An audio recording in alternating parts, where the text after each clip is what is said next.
예레미야 31장 1절에서 9절 말씀 함께 읽겠습니다. 여호와의 말씀이니라.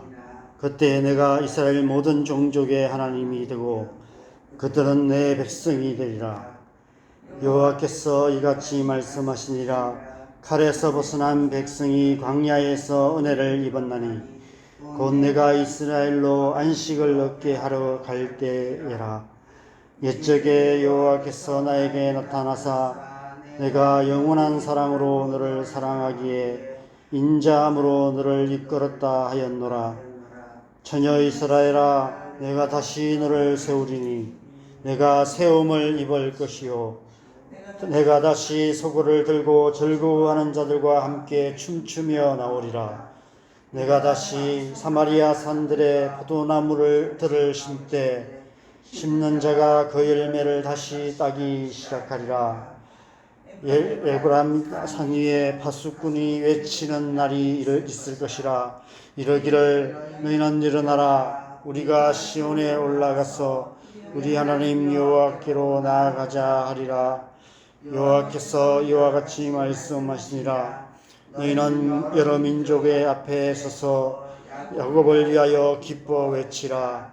너희는 전파하여 찬양하며 말하라. 여호와여, 주의 백성 이스라엘의 남은 자를 구원하소서 하라. 보라, 나는 그들을 북쪽 땅에서 인도하며 땅 끝에서부터 모으리라.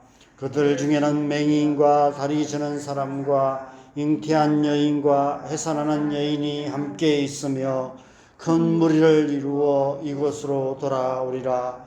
그들이 울며 돌아오리니 나의 인도함을 받고 강구할 때에 내가 그들을 넘어지지 아니하고 물 있는 계곡의 곧은 길로 가게 하리라. 나는 이스라엘의 아버지요 에브라임은 나의 장자니라. 아멘. 처녀 이스라엘아, 내가 다시 너를 세우리니 내가 세움을 입을 것이요 내가 다시 소고를 들고 즐거워하는 자들과 함께 춤추며 나오리라. 하나님께서 이스라엘을 다시 처녀 이스라엘이라고 부르고 계십니다.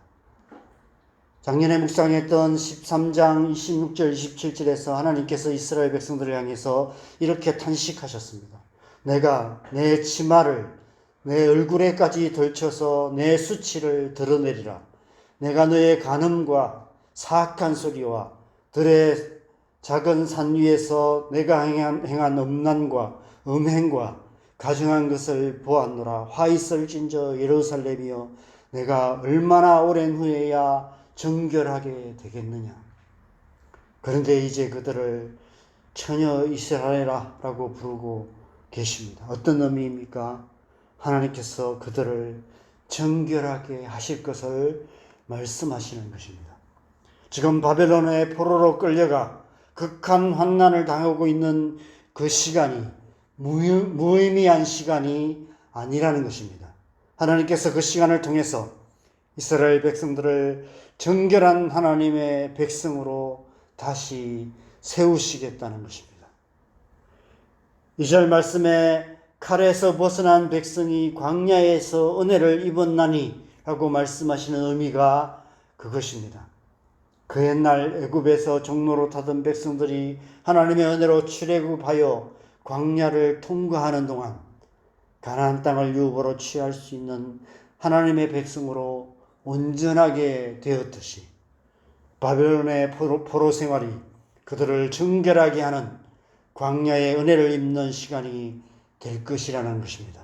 그래서 다시 처녀 이스라엘로 회복되어 그 옛날 미리암과 여인들이 소고치며 춤추며 하나님을 찬양하며 출애굽했던 것처럼 출바벨론하여 하나님 앞에 나오게 될 것이라 말씀하고 있습니다. 아무 이유 없이 당하는 고난은 없습니다. 하나님은 아무 의미 없이 고난을 허락하시는 분이 아니십니다. 우리의 삶에 당하는, 우리의 삶에 경험하는 이해할 수 없는 고난의 시간들 역시 마찬가지입니다. 사실 모든 고난은 하나님으로부터 온 것이 아닙니다. 하나님은 우리를 고통스럽게 만드시는 분이 아니십니다. 오히려 고통하는 우리를 치유하시고 고난으로부터 보호하여 주시는 분이십니다. 우리가 당하는 모든 고통과 고난은 이 세상의 악함과 우리의 약함이 어우러져서 생겨나는 가시와 엉겅퀴 같은 것입니다. 다만 하나님께서 그 모든 것을 합력하여 선을 이루실 뿐입니다. 그래서 그 고난들을 통해 우리 안에 무너진 하나님의 형상을 다시 세워 가시는 것입니다. 그것이 바로 오늘 본문 2절에서 말씀하시는 광야의 은혜인 것입니다. 우리 또한 광야의 은혜를 통해서만 하나님의 백성으로 온전하게 될 수 있는 것입니다. 그래서 우리를 광야 같은 이 세상 한가운데로 들여보내시고 이 세상 속에서 고통을 당하게 허락하시고 고난을 당하게 허락하시는 것입니다. 그래서 베드로전서 4장 12절 13절에서 베드로 사도는 온 교회 성도들을 향해서 이렇게 말씀하고 있습니다. 사랑하는 자들아, 너희를 연단하려고 오는 불시험을 이상한 일을 당하는 것 같이 이상히 여기지 말고 오히려 너희가 그리스도의 고난에 참여하는 것으로 즐거워하라. 이는 그의 영광을 나타내실 때에 너희로 즐거워하고 기뻐하게 하려 함이라. 이 세상에서 우리가 당하는 크고 작은 고난들은 하나님께서 우리 영혼을 새롭게 하시고 온전케 하셔서 우리 안에 하나님의 영광을 나타내심으로 기뻐하고 즐거워하게 하시는 광야의 은혜인 것입니다. 이 사실을 수많은 광야의 시간을 통과하면서 일찌감치 깨달았던 위대한 하나님의 사람이 있습니다. 바로 다윗입니다. 그래서 다윗은 시편 103편에서 이렇게 노래하고 있습니다. 제가 몇 구절만 읽어드리겠습니다. 내 영혼아 여호와를 송축하며 그의 모든 은택을 잊지 말지어다. 그가 내 모든 죄악을 사하시며 내 모든 병을 고치시며 내 생명을 파멸해서 속량하시고 인자와 긍휼로 관을 씌우시며 좋은 것으로 내 소원을 만족하게 하사 내 청춘을 독수리같이 새롭게 하시는도다. 여호와는 긍휼이 많으시고 은혜로우시며 노하기를 더디하시고 인자하심이 풍부하시도다. 자주 경책하지 아니하시며 너를 영원히 품지 아니하시리로다. 동이서에서 먼 것 같이 우리 죄가를 우리에게서 멀리 옮기셨으며 아버지가 자식을 긍휼히 여김같이 여호와께서는 자기를 경외한 자를 긍휼히 여기시나니. 다윗이 고백하는 이 하나님이 이스라엘 백성들의 하나님이실 뿐 아니라 저와 여러분의 하나님이신 줄 믿습니다. 하나님께서 저와 여러분 또한 그렇게 광야 같은 이 세상 살이를 통해 정결한 하나님의 백성으로 세워가고 계시는 줄 믿습니다. 이 예레미야의 예언의 말씀이 당시 유다 백성들과 바벨론 포로들에게 어떤 위로가 되었을까요? 모든 사람들에게는 아니었을지라도 그 가운데 하나님이 어떤 분이신지를 알았던 믿음의 사람들에게는 분명 큰 위로와 소망이 되었을 것입니다. 이 말씀 붙들고 믿음으로 그 광야 같은 시간, 그 바벨론 포로기라는 극한 고난의 시간을 통과해 갔던 것입니다. 여러분, 우리가 지나온 삶을 돌아보십시오.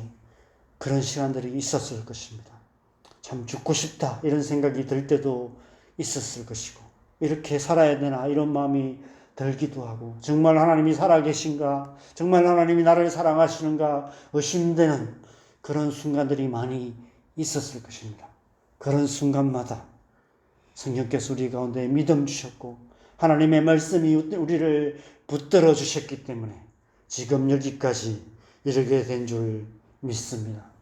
우리의 남은 삶 또한 그렇게 하나님의 말씀 붙들고 믿음으로 살아가야 되는 줄 믿습니다.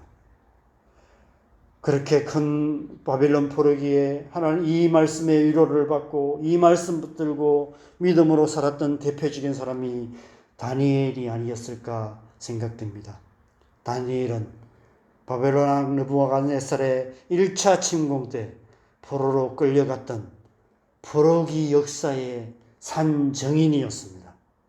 그가 다니엘서 11장 32절 하반절에서 이런 위대한 하나님의 말씀을 고백하며 선포하고 있습니다. 오직 자기의 하나님을 아는 백성은 강하여 용맹을 떨치리라. 여러분, 이 말씀이 어디에서 선포한 말씀입니까? 그 바벨론 포로로 살아가며 바벨론 왕궁에서 바벨론 왕을 섬기는 그 가운데서도 그는 이런 위대한 고백을 선포하고 있습니다. 바벨론이라는 광야에서 하나님의 은혜, 성령의 은혜를 입음으로 다니엘은 이런 위대한 고백을 할 수 있는 자기 하나님을 아는 백성이 되었던 것입니다. 오늘날 이 시대, 물질적으로는 풍요하고 육체적으로는 안락한 시대이지만 그러나 영적으로는 어쩌면 바벨론 포로기 같은 시대인지도 모릅니다. 이 세상 많은 사람들이, 많은 그리스도인들이, 많은 교회가 바벨론 포로 같은 영적인 상태로 살아가고 있는 모습들을 우리는 정직하게 고백할 수밖에 없습니다. 특별히 우리가 새벽마다 우리의 자녀들을 위해서 기도하고 교회를 위해서 기도하는데, 기도하면 할수록 우리의 자녀들의 영혼에 대한 긍휼의 마음이 생기고 교회에 대한 안타까운 마음이 생깁니다. 우리의 자녀들의 영혼이 바벨론의 포로가 되어 있는 것만 같습니다. 특별히 우리의 자녀들 한번 생각해 보십시오. 이 땅에 태어나면서부터 지금까지 하나님이 없다고 말하는 세상의 교육 구조 속에서 살아왔습니다. 하나님을 모르는 친구들과 어울려 살아왔고 하나님과 상관없는 문화 속에, 오히려 하나님을 대적하는 문화 속에서 살아왔습니다. 우리가 나름 부모로서 자녀들 신앙교육에 힘쓴다고 했지만 돌아보면 대부분 주일 교회 예배 안 빠지고 잘 참석하게 만드는 정도에 불과했습니다. 주일 되어서 잠자는 애들 깨워서 교회 가라라고 했던 것이 우리의 신앙교육의 전부였던 것 같습니다.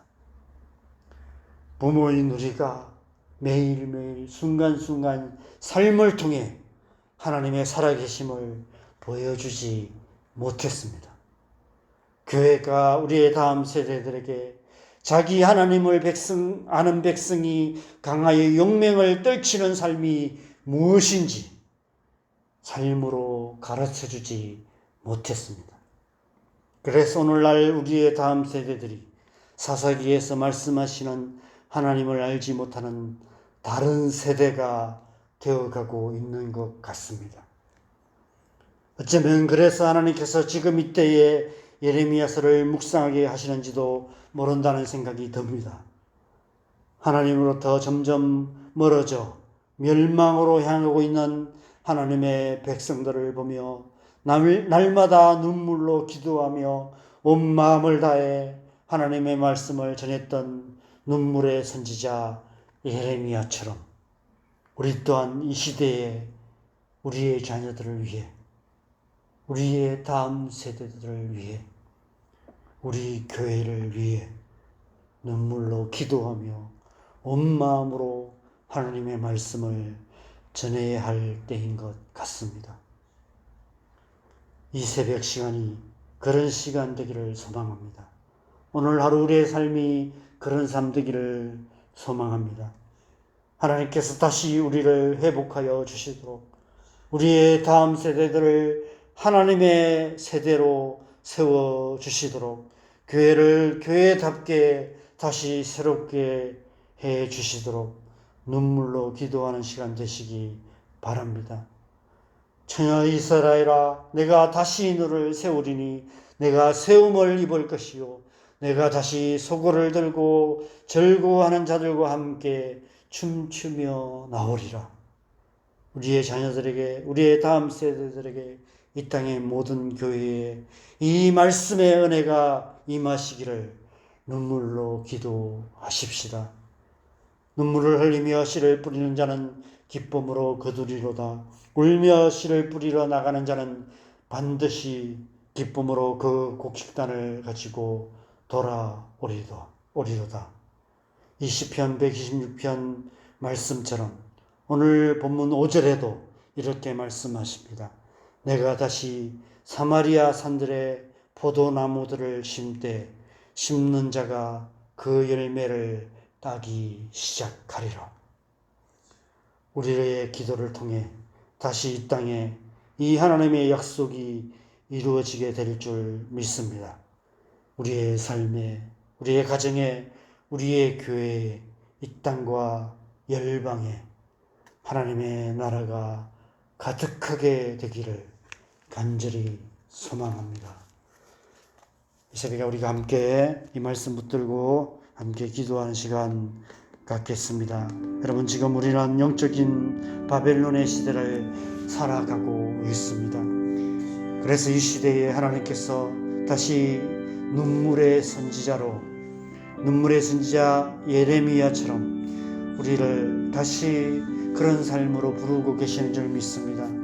우리가 새벽마다 눈물로 기도하며 주님, 하루하루 삶을 눈물로 하나님의 말씀 붙들고 살아갈 때 우리의 삶을 통해 하나님의 나라가 이루어질 줄 믿습니다. 우리가 이 새벽에 이 하나님의 말씀 붙들고 우리의 자들을 위해서, 교회를 위해서, 온 땅 열방을 위해서 기도하십시다. 바벨론 같은 이 시대에 우리가 하나님의 말씀 붙들고 살아감으로 우리를 통해서 하나님의 뜻이 이 땅 가운데 이루어질 수 있도록 우리의 삶을 주님 앞에 올려드리며 성령의 은혜를 충만케 하셔서 우리가 하나님의 사람으로 주님 굳건하게 서서 이 시대에 자기 하나님을 아는 백성은 강하여 용맹을 떨치리라 말씀하셨던 이 다니엘서 말씀처럼 오늘 하루 우리의 삶이 그런 삶 되게 하여 주시옵소서. 우리의 삶을 주님 앞에 올려드리며 함께 기도하겠습니다. 기도하십시다.